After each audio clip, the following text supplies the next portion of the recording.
네, 10월 셋째 주 예배를 주님의 이름으로 교회하겠습니다. 다 같이 목도하시겠습니다. 온 땅이야 여호와께 즐거운 찬송을 부를지어다.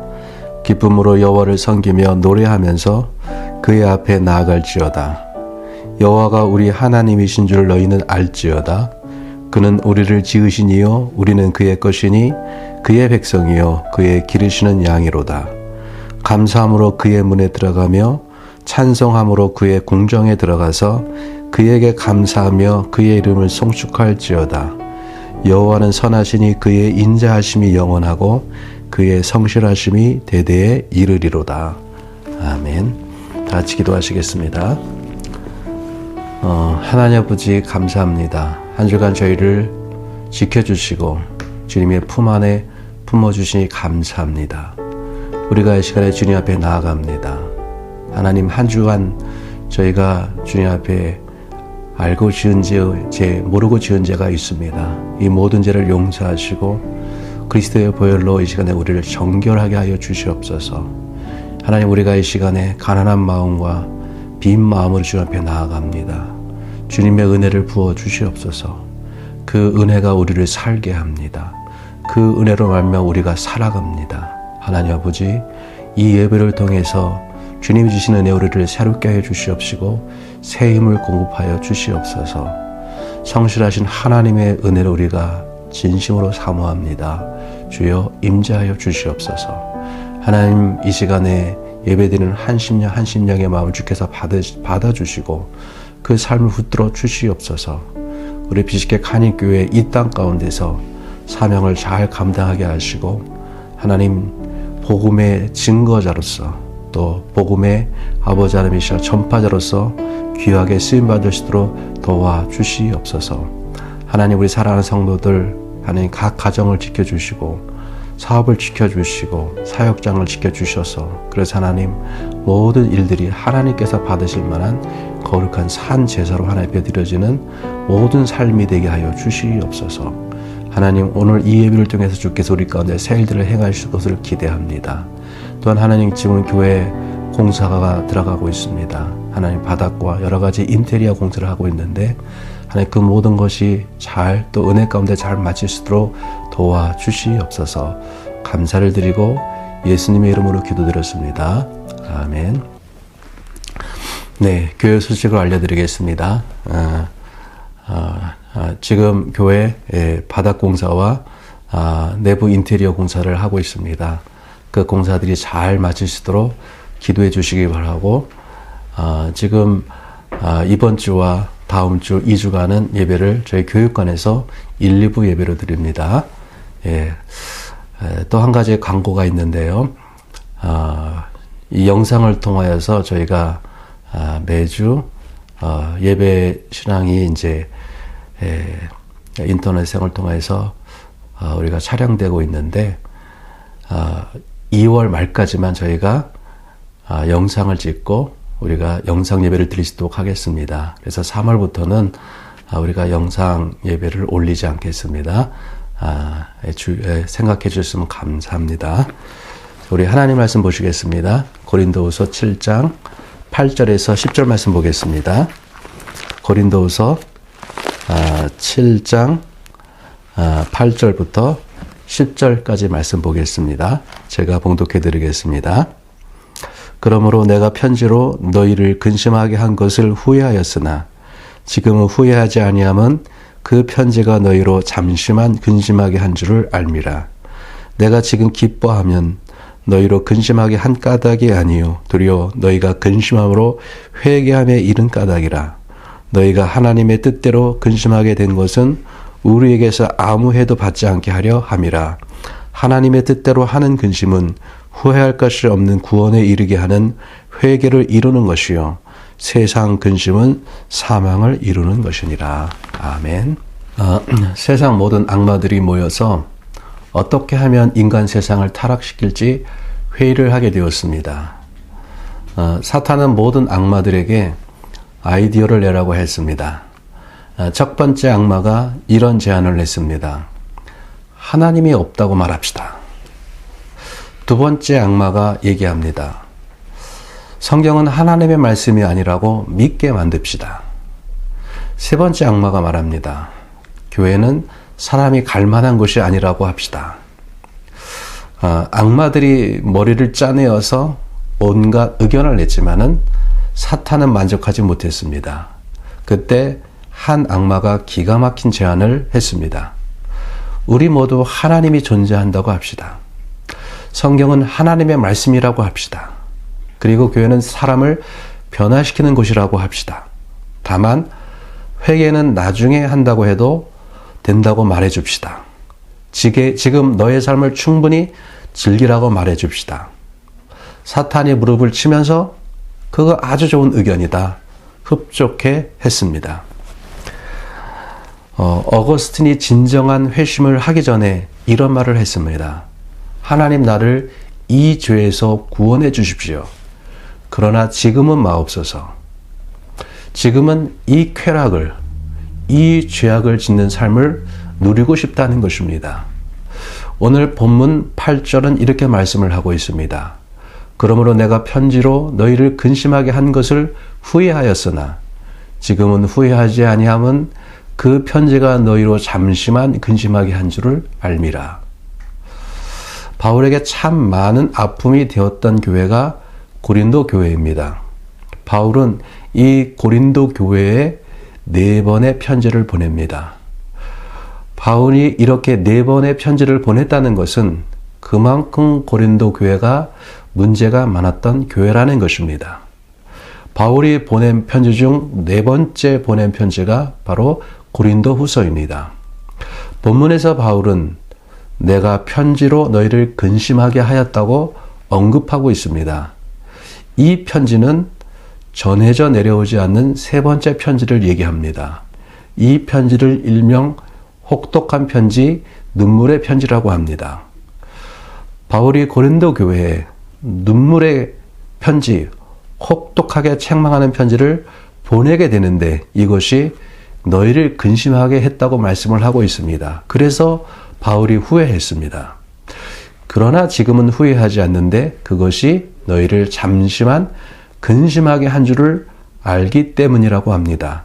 그러면서 9절에서 이렇게 말씀을 하고 있습니다. 내가 지금 기뻐함은 너희로 근심하게 한 까닭이 아니요 도리어 너희가 근심함으로 회개함에 이른 까닭이라.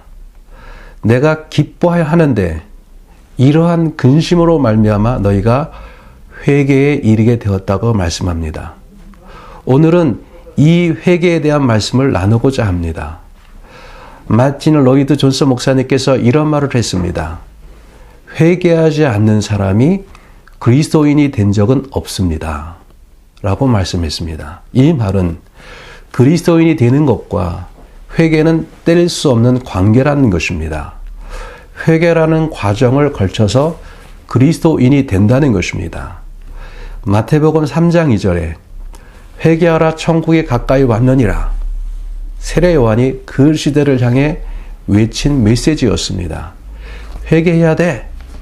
왜냐하면 천국이 가까이 왔기 때문이야 라는 것입니다. 예수님도 공생애를 시작하시면서 첫 번째로 하신 말씀도 이 말씀입니다. 마태복음 4장 17절에 회개하라 천국이 가까이 왔느니라. 회개하라. 하나님 나라가 가까이 왔다는 것입니다. 예수님이 오심으로 말미암아 하나님 나라가 지금 그들에게 오고 있습니다. 하나님의 복음, 하나님의 구원, 하나님의 통치가 그들에게 오고 있습니다.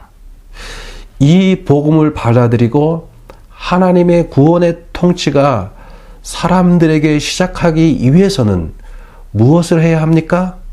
회개해야 한다는 것입니다. 아무리 하나님 나라가 도착해도 회개하지 않는다면 그 사람과 하나님 나라는 상관이 없습니다. 바로 회개라는 문을 통해서 하나님 나라가 그 사람에게 들어오는 것입니다. 또한 마가복음 1장 15절도 말씀하고 있습니다. 하나님 나라가 가까이 왔으니 회개하고 복음을 믿으라고 말씀하고 있습니다. 회개하고 복음을 믿으라는 것입니다. 복음을 믿기 전에 먼저 해야 할 일이 회개해야 한다는 것입니다. 사도행전 2장 38절에 보면은요, 베드로가 이르되 너희가 회개하여 각각 예수 그리스도의 이름으로 세례를 받고 죄 사함을 받으라. 그리하면 성령을 선물로 받으리라고 말씀합니다. 회개하고 죄 사함을 받으라는 것입니다. 그러면 성령을 받겠다고 말씀합니다. 하나님 나라를 맞이하는 것, 복음을 믿는 것, 죄 사함을 받는 것, 이러한 구원의 역사를 경험하기 전에 먼저 해야 할 일이 회개인 것입니다. 그러면 회개란 것은 무엇인가?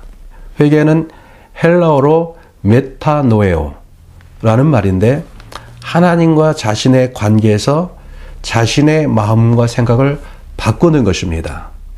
회개를 히브리어로 슈브라고 하는데, 인간이 하나님과의 바른 관계로 돌이키다라는 의미입니다. 그렇다면 회개 이전에 우리의 모습이 어떤 상태입니까? 하나님과 잘못된 관계 속에서 살아가고 있다는 것입니다. 하나님과 잘못된 관계 속에서 살아가는 것을 성경은 죄라고 합니다. 이것을 좀 더 구체적으로 말하면 이런 것입니다. 성경에서 죄를 히포하말티아라고 합니다. 표적이 빗나가다라는 말입니다. 다시 말하면은 그가 가야 할 길을 가지 않고 다른 길을 가고 있는 것입니다. 이렇게 생각하면 됩니다.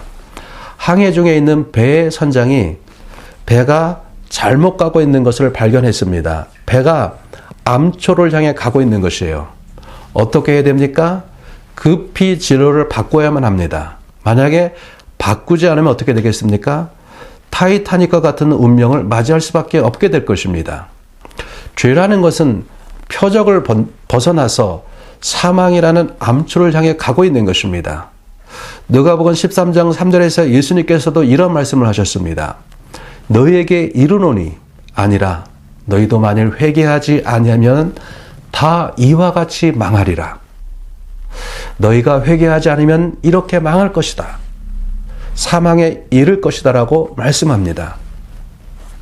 회개란 것은요, 표적이 빗나가서 사망이라는 암초를 향해 가고 있는 상황에서 급히 진로를 바꾸는 것을 말합니다. 하나님과의 바른 관계로 돌이키는 것입니다. 다윗이 시편 51편 4절에서 이런 고백을 합니다. 내가 주께만 범죄하여 주의 목전에 악을 행하였사오니. 내가 주께만 범죄하였다는 말씀이 무슨 말씀입니까? 시편 51편은 다윗이 우리아의 아내를 범하고 자신의 충성스러운 장군 우리아를 죽인 후에 지은 회개의 시편입니다. 그런데 내가 주께만 범죄하였다고 말씀합니다.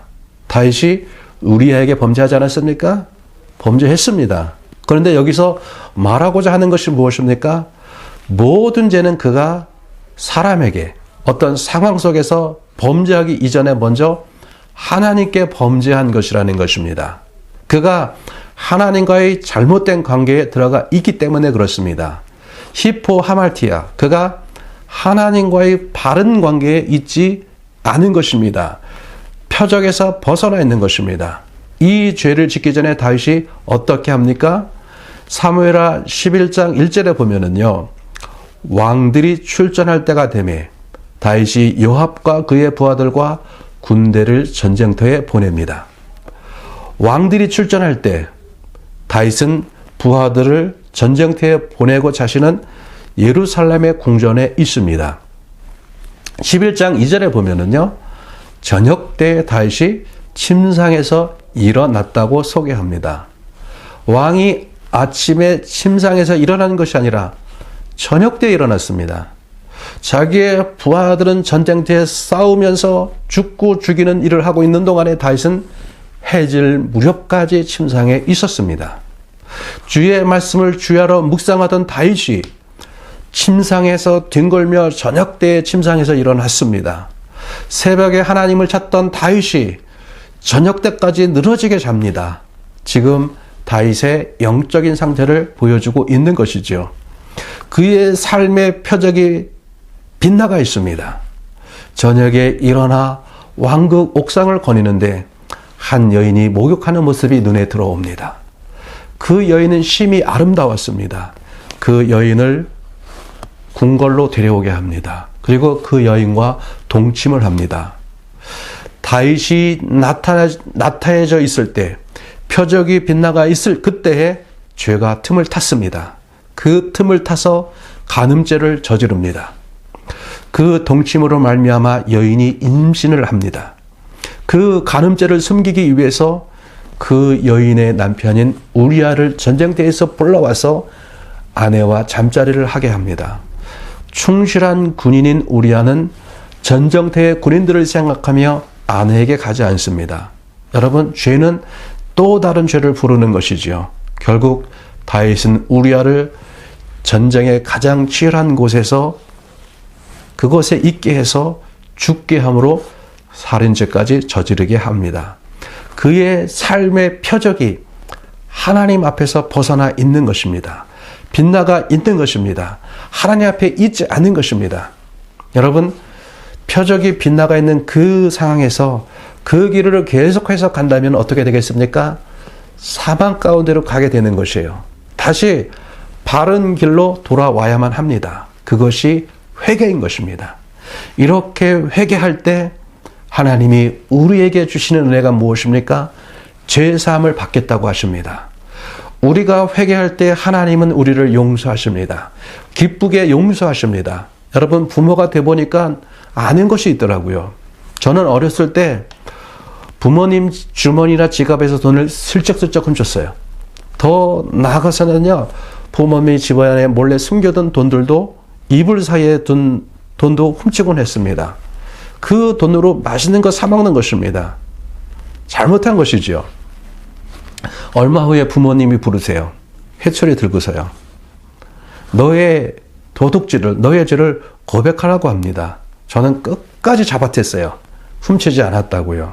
그런데 분명히 훔쳤거든요. 범인은 저거든요. 왜냐면 저희 집에서 돈 훔칠 사람은 저밖에 없거든요. 제 동생들은 착합니다. 돈 훔치지 않습니다. 이렇게 고백하지 않으니까, 회개하지 않으니까 매 맞는 것입니다. 언제까지 맞냐면요, 고백할 때까지 맞는 것입니다. 그래서 엄청 혼난 후에 자백합니다. 부모가 돼보니 알겠어요. 여러분, 부모님은 용서하고 싶은 것입니다. 그러나 잘못을 고백하지 않았는데 용서해 줄 수는 없는 것입니다. 부모가 원하는 것은요, 잘못했어요. 용서해 주세요. 한마디 하면 끝나는 것입니다. 그러면 부모는 용서해 주시는 것입니다. 이 설교를 듣는 학생들이 있으면요, 이것을 기억하세요. 나중에 부모님께 잘못했을 때 부모님께 정직하게 자백하고 용서를 구하면 됩니다. 그러면 부모님은 용서해 주십니다. 빨리 용서를 구하는 만큼 빨리 용서를 경험하는 것입니다. 창세기 42장에 보면은요, 요셉을 노예로 팔았던 형들이 양식을 구하기 위해서 애굽 땅에 옵니다. 애굽의 총리 대신이 된 요셉을 형들은 알아보지 못하지만은 요셉은 형들을 알아봅니다. 요셉은 형들을 시험하기 위해서 막내 동생 베냐민을 데려오게 합니다. 형들이 베냐민을 데리고 왔을 때 그들을 잘 대접한 후에 돌아갈 때 베냐민의 곡식 자루에 자기의 잔을 요셉이 숨기게 합니다. 그리고 고향으로 돌아가는 그들을 붙잡고 베냐민의 곡식 자루에서 그 잔을 발견하게 합니다. 그 상황에서 요셉은 형들의 마음을 보는 것이에요. 요셉은 자신을 노예로 판 형들을 언제든지 용서할 수 있습니다. 형들이 자신을 노예로 판 이 일들 가운데 하나님의 섭리가 있음을 잘 알고 있기 때문에 그렇습니다. 그렇게 얼마든지 형들을 용서할 수가 있습니다. 창세기 45장 5절에 보면은요, 요셉은 형들에게 하나님이 나를 당신의 생명을 보존하려고 먼저 보냈다고 용서의 메시지를 전하고 있습니다. 그러나 그것은 형들이 자신들의 죄를 회개할 때 가능한 것입니다. 그래서 요셉은 형들을 시험하기 위해서 베냐민을 데려오게 한 것입니다. 동일한 상황에서 얼마든지 형들은 베냐민을 버릴 수 있습니다. 이유도 충분합니다. 베냐민의 곡식 자루에서 애굽 총리의 잔이 발견됐다. 그래서 베냐민이 잡혀서 감옥에 갇혔다. 형들은 돌아가서 아버지 야곱에게 얼마든지 이 상황을 변명할 수가 있는 것이죠. 그런데 형들이 베냐민을 향한 모습을 보면서 요셉은 형들을 진정으로 용서합니다. 요셉이 무엇을 보았습니까? 요셉의 형들은 요셉을 팔아버린 잘못을 했습니다. 아마도 미운 마음 속에서 요셉을 팔았지만은, 그러나 수많은 시간들이 지나면 이것들이 요셉의 형들에게는 깊은 죄책감으로 남아 있었을 것입니다. 그 상황에서 유다가 이렇게 얘기를 하죠. 나를 당신의 종으로 삼으시고 베냐민을 아버지에게 돌아가게 하소서. 회개하는 이 마음의 표현이, 바로 요셉에 대한 회개하는 마음의 표현이 베냐민에 대한 마음으로 나타난 것이겠지요. 이러한 마음을 보았을 때 요셉이 형들을 용서합니다. 내가 요셉이니이다. 하나님이 나를 많은 사람들을 구하기 위해서 나를 보냈습니다. 그들이 회개하는 마음을 가질 때 용서를 받게 되는 것입니다. 제사함을 받게 되는 것입니다. 요한일서 1장 9절에 보면은 만일 우리가 우리 죄를 자백하면 그는 미쁘시고 오로우사 우리 죄를 사하시며 우리를 모든 불의에서 깨끗하게 하실 것이요. 우리가 회개하면 하나님은 언제든지 우리를 용서하십니다. 하나님의 구원의 은혜, 용서의 은혜의 비는 우리를 향해서 끊임없이 내리고 있습니다. 그러나 아무리 장대비가 내려도 장독대의 장독 뚜껑을 닫고 있으면은 그 비를 장독이 받아들일 수가 없습니다. 아무리 하나님의 은혜와 용서의 비가 끊임없이 내려도 우리가 마음의 문을 닫고 있으면은 은혜와 용서의 비를 받을 수가 없습니다. 뚜껑을 열어야 되고 마음을 열어야만 하는 것입니다. 그것이 회개인 것입니다. 우리가 회개하며 우리의 마음문을 여는 순간 하나님의 용서의 은혜가 우리 마음을 향해 쏟아져 들어옵니다. 회개하여 죄사함을 받아라. 이사야 59장 1, 2절은 이렇게 말씀하고 있죠. 여호와의 손이 짧아서 구원하지 못함도 아니요 귀가 둔하여 듣지 못함도 아니라 오직 너희 죄악이 너희와 너희 하나님 사이를 갈라 놓았다고 말씀하고 있습니다. 여러분, 하나님이 우리 삶 가운데 오는 것을 막는 담이 있습니다. 하나님 우리 삶 가운데 오는 것을 막는 뚜껑이 있습니다. 우리의 죄인 것이죠. 담을 치우고 뚜껑을 열고 하나님의 나라가 우리 삶 가운데 오는 통로를 열어야만 하는 것입니다. 하나님과 나의 삶 가운데 대로를 놓아야만 하는 것이죠. 회개하라, 하나님 나라가 가까이 왔느니라. 하나님 나라가 왔는데, 하나님 나라의 본체이신 예수님께서 왔는데, 그들이 오랫동안 기다리고 기다리던 그분이 왔는데 막힌 담이 있습니다. 그래서 회개하라. 그래야 너희가 하나님 나라를 경험할 수 있다는 것입니다. 그런데 오늘 본문 고린도후서 7장 10절은 이렇게 말씀을 하고 있습니다.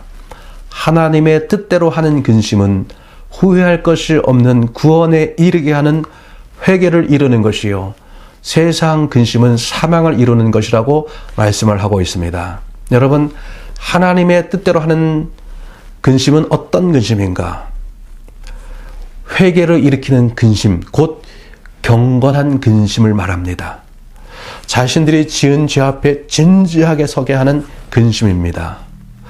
바울은 눈물의 편지, 혹독한 편지를 보냈습니다. 그 편지는 너무 혹독해서 편지를 보낸 바울이 후회할 정도의 강한 책망이 그 편지 가운데 담겨져 있었습니다. 그런데 고린도교의 성도들은요, 그 편지를 보면서 경건한 근심을 했습니다. 자신들을 돌아보았습니다. 자신들의 죄 앞에 섰습니다. 그리고 회개했습니다. 이 회개는 그냥 회개가 아닙니다. 구원에 이르는 회개였습니다.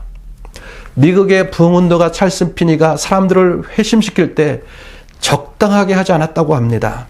그들의 죄 앞에 서게 했습니다. 여러분의 죄를 보십시오. 여러분의 죄가 얼마나 더럽고 끔찍한지를 바라보십시오.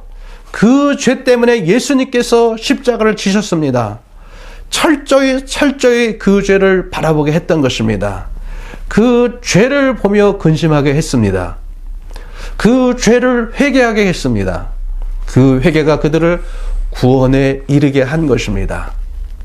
이 회개가 그들로 하여금 십자가의 예수님을 꼭 붙잡게 했던 것입니다. 이러한 과정을 거쳐서 예수님을 영접한 사람들은 다시 이전의 죄의 자리로 돌아가지 않았던 것입니다. 왜입니까? 여러분, 사도행전 2장 38절을 말씀하고 있습니다.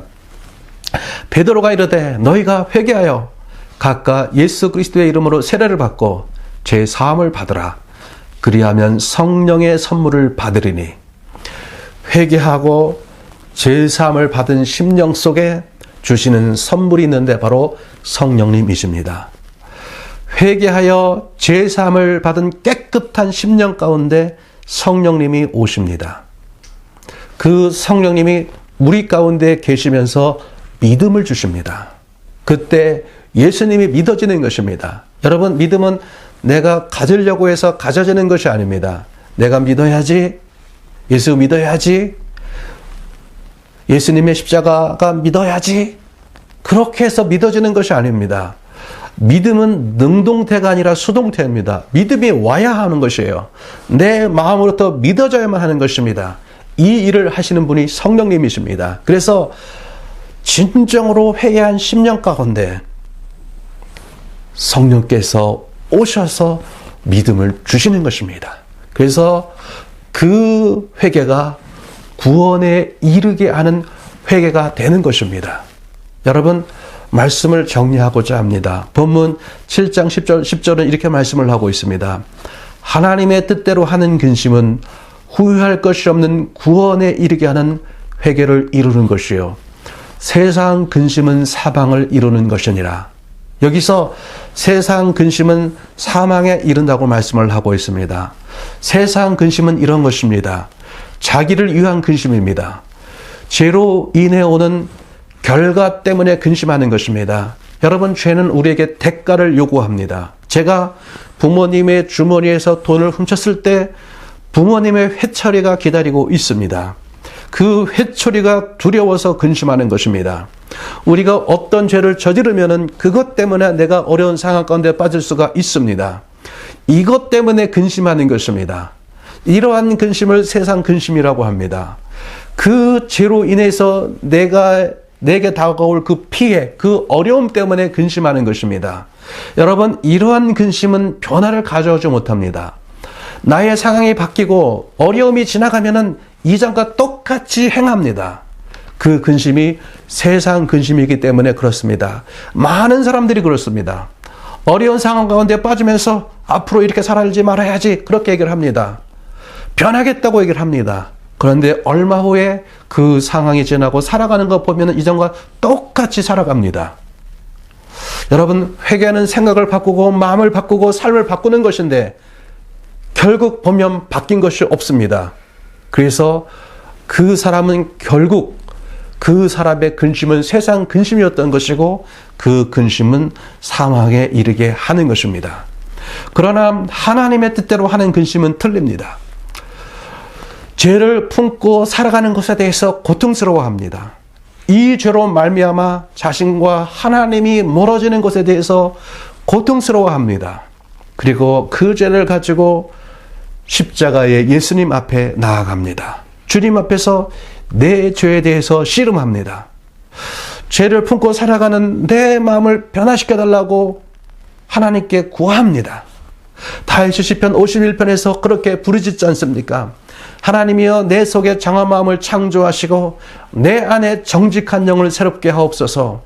여러분, 회개는 변화라고 했습니다. 내 마음에서부터 변화가 되어야만 하는 것입니다. 여러분, 그러나 마음의 변화가 싫습니까? 내 마음은 나의 중심입니다. 나인데요. 내가 왜 그 죄를 짓습니까? 내가 그 죄를 사랑하기 때문에 그렇습니다. 여러분, 내가 사랑하는 그것을 내 마음에서부터 끊어내기가 얼마나 어렵습니까? 제가 한국에서 목회할 때 교회에 나오는 한 의대생이 있었습니다. 자신이 정말로 사랑하는 여자가 있었는데 헤어져야만 했습니다. 그 자매를 마음에서 정리해야만 했습니다. 그 사랑하는 여자를, 정말로 사랑했던 그 여자를 내 마음에서 떼어내기가 쉽습니까? 정리하기가 쉽습니까? 힘든 것입니다. 죽을 만큼 힘든 것입니다. 여러분, 우리는 인정해야만 하는 것이죠. 내가 그 죄를 내 마음껏에서 끊어내는 것, 그래서 내 마음에서 변화된다는 것, 이것은 이런 것입니다. 그래서 변화가 힘든 것이에요. 그래도 회개해야만 하는 것입니다.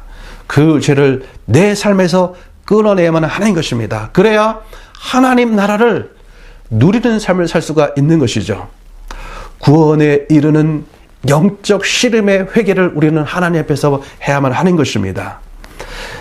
나의 변하지 않는 삶, 변하지 않는 마음, 이 죄를 가지고 주님 앞에 서야만 합니다. 그것은 쉽지 않습니다. 그러나 그렇게 할 때 우리의 마음 가운데 변화들이 나타날 것입니다. 그리고 하나님을 경외하는 마음을 갖게 됩니다. 하나님을 경외하는 마음이 내 마음 가운데 자리 잡습니다. 바로 하나님을 경외하는 마음이 바로 하나님께 초점을 맞춘 삶이 되는 것입니다. 저는 저희 성도님들이 자랑스럽습니다. 물론 우리 성도님들 부족한 것들이 많이 있지만은요. 그런데 변화들이 있어요. 마음의 변화들을 제가 봅니다. 그리고 성장하고 있는 것을 보게 됩니다. 그런 것을 볼 때 참 기쁘고 목회하는 기쁨이 있습니다. 여러분, 우리가 주님 붙잡고 회개하며 더 놀라운 변화의 삶으로 성령께서 역사하시고 하나님을 경외하며 하나님의 초점을 맞춘 그런 삶을 향해 나아가기를 주님의 이름으로 축복합니다. 우리 다 같이 기도하시겠습니다. 오늘 우리가 말씀을 기억했으면 좋겠습니다. 오늘 말씀에서 바울은 이렇게 말씀하고 있습니다. 바울은 그 보낸 편지를 생각하면서 혹독한 그 편지를 보낸 후에 심히 후회했다고 말씀을 하고 있습니다. 그러나 지금은 후회하지 않는데 그 이유가 이것이 너희로 하여금 구원에 이르는 회개에 이르게 되었다고 말미하고 있습니다. 여러분, 우리 삶들 가운데서 내가 정말로 진정으로 하나님 앞에 회개한 사람인가를 다시 한번 돌아보았으면 좋겠습니다. 회개는 변화입니다. 진정한 회개는 진정한 변화를 가져옵니다. 생각의 변화를 가져오고 마음의 변화를 가져오고 삶의 변화를 가져옵니다. 회개한 심령 가운데 성령께서 오셔서 그 마음 가운데 자리 잡습니다. 그리고 우리라고 하나님을 경외하는 삶을 살아갈수록 도와주시는 것이죠. 이것이 바로 성도의 삶인 것이죠.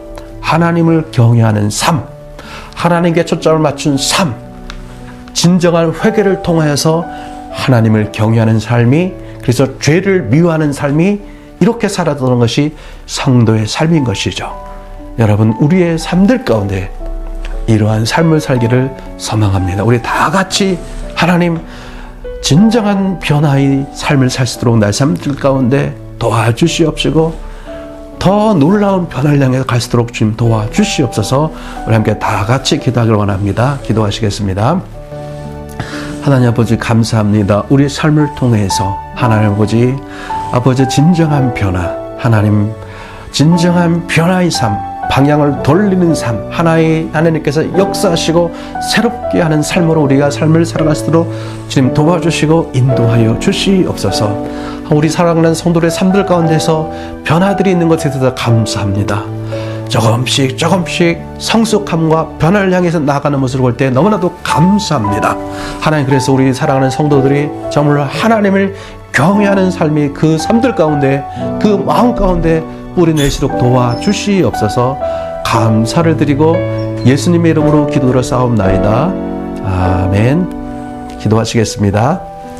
지금은 우리 주 예수 그리스도의 은혜와 아버지 하나님의 크신 사랑과 성령의 임재, 교통, 동행하심이 하나님을 경외하는 마음을 가지고 진정한 회개로 말미암아 구원에 이르는 회개로 말미암아 하나님 구원에 합당한 삶을 살게 소망하는 피식 하나님께 모든 성도들과 이 땅의 교회와 성도들 가운데 지금부터 영원까지 함께 하실 것을 간절히 축원하옵나이다. 아멘.